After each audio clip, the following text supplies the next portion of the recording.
Alright, what's up YouTube? Ayun, magandang gabi po sa inyo dyan. Araw ng Miyerkules, January 3, 2024. Pangatlong araw sa bagong taon.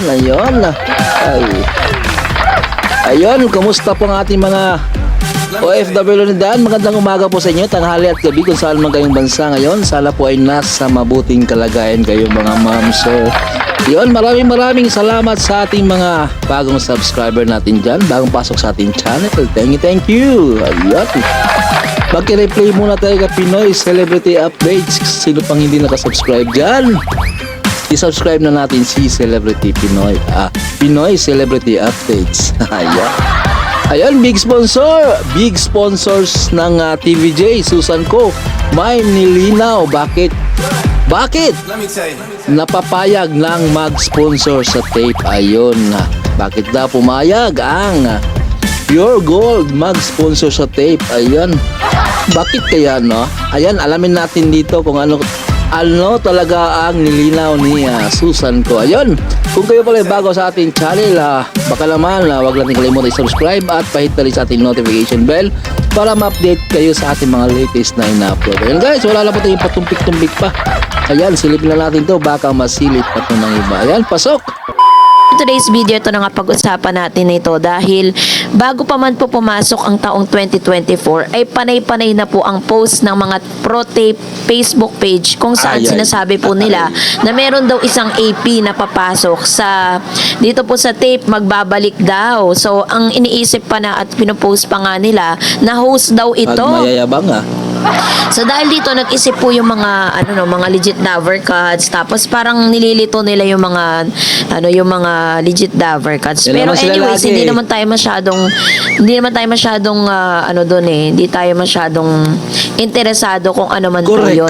And then eventually lumabas po yung tunay na yung tunay na kung sino ba yung AP na tinuturing nila. Yung AP na sinasabi po nila. Ang tinutukoy pala nila doon si Aling Puring. Kasi alam naman natin yung history ni Aling Puring, diba? Kinuwento po ni Master Henyo Joey De Leon kung paano po inalagaan sila, sinuportahan at tinawagan nitong yung may-ari, si Miss Susan Co, na siyang parang malapit na kaibigan ng TVJ at isa sa may tuturing na malaking sponsors po ng branded Eat Bulaga mula noon hanggang ngayon. So masasabi natin na talagang maganda yung relationship nila, working relationship. At the same time, nagkaroon na rin sila ng magandang relasyon. So dahil po dito, natuwa naman po yung kabilang side, yung isang generic Bulaga na nagpatuloy pa rin yung kanilang kontrata kasi 'di ba sabi po ni Sir Joey De Leon noon na parang kinausap nila ang si Miss Susan Co na siyang may-ari po ng Pure Gold na nakapag-advance na nga di umano ang Tape Incorporated sa kanila, kaya hanggang ngayon ay napapanood pa rin sila doon at sponsor pa rin sila. But it doesn't mean na ang loyalty ni Aling Puring, yung loyalty ni Miss Susan Co is nasa tape. So tuwan-tuwa po itong kabilang kampo dahil still nananatili pa rin sa kanila ang Pure Gold. Pero meron nga bang pagkakaiba between the contract of Pure Gold dito po sa nasabing show at doon po sa nasabing TVJ's Productions or Branded Eat Bulaga?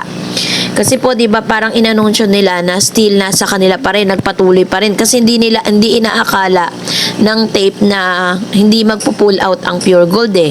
So dahil dito, in-announce nila na si Aling Puring ay still sponsor pa rin nila.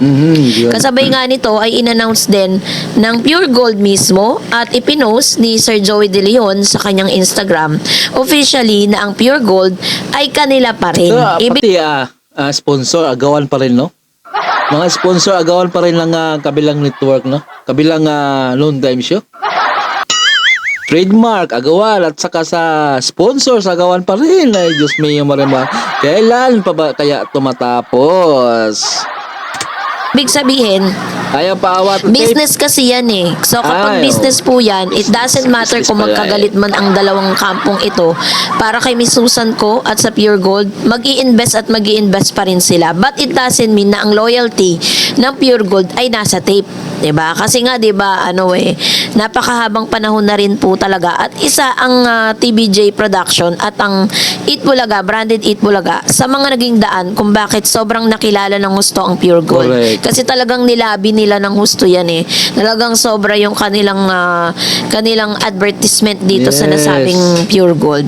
Kaya naman sinisigurado naman ng TBJ na ang Aling Puring ay still nananatili at ang Pure Gold na sponsor na ito nananatili pa rin sa kanila.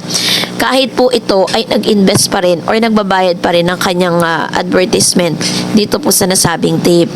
So ito po isang lang manifestasyon talaga na sobra-sobra yung kanilang kaligayahan doon. Akala nila tinraidor na ni Aling Puring or ng Miss Susan ko ang TBJ.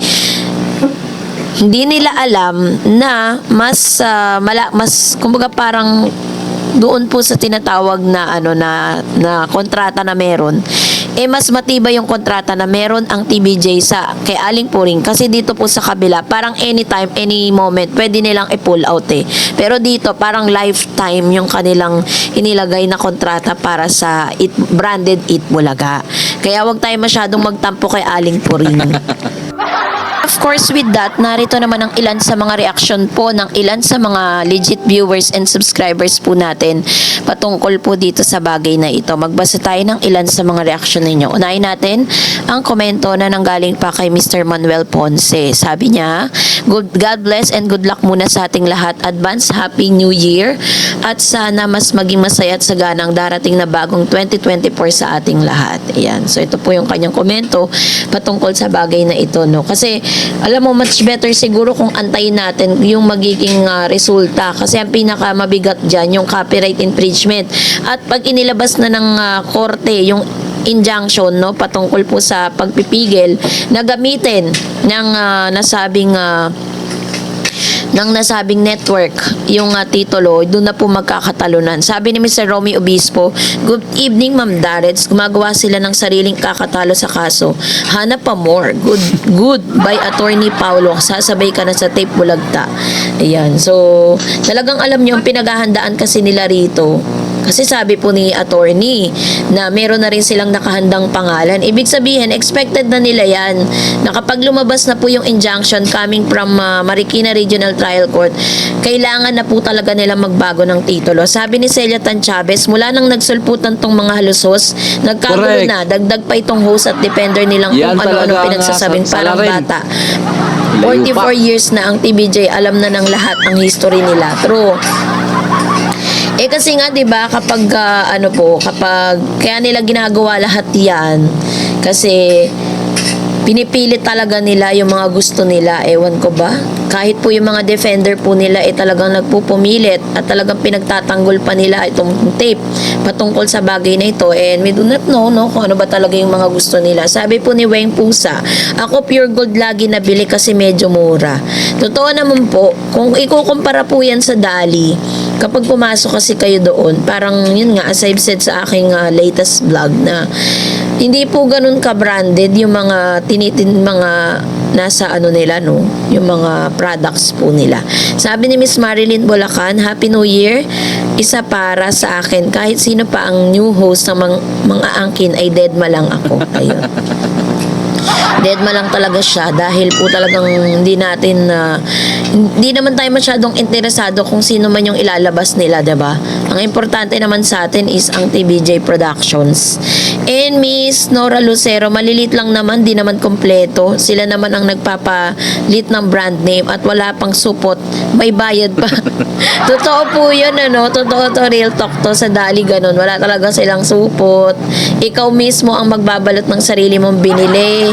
Yan, so ganun po yung kanilang yung kanilang way kung paano po nila tinatrato yung mga customers po nila. Sabi naman po ng isa pa, ayan, so sabi niya na deadma lang, 'di ba? Deadma lang tayo sa mga nangyayari ngayon. So that's it for today. For more videos and updates. Ayun, naliwanagan na tayo ha, mga guys. Kung bakit napapayag na mag-sponsor ang Pure Gold sa tape or yung may-ari na si Susan ko. Ayun. Ayan, maraming salamat po sa inyo. Ayun, sino pang hindi nakasubscribe kay Pinoy Celebrity, subscribe niyo na po. At wag natin kalimutan ang ating channel. Pag-subscribe, pahit na rin sa ating notification bell para ma-update kayo sa ating mga latest na ina-upload. Hanggang sa muli, Uncle TV niyo lingkod. Mabuhay po kayo. Ingat and God bless. Babush.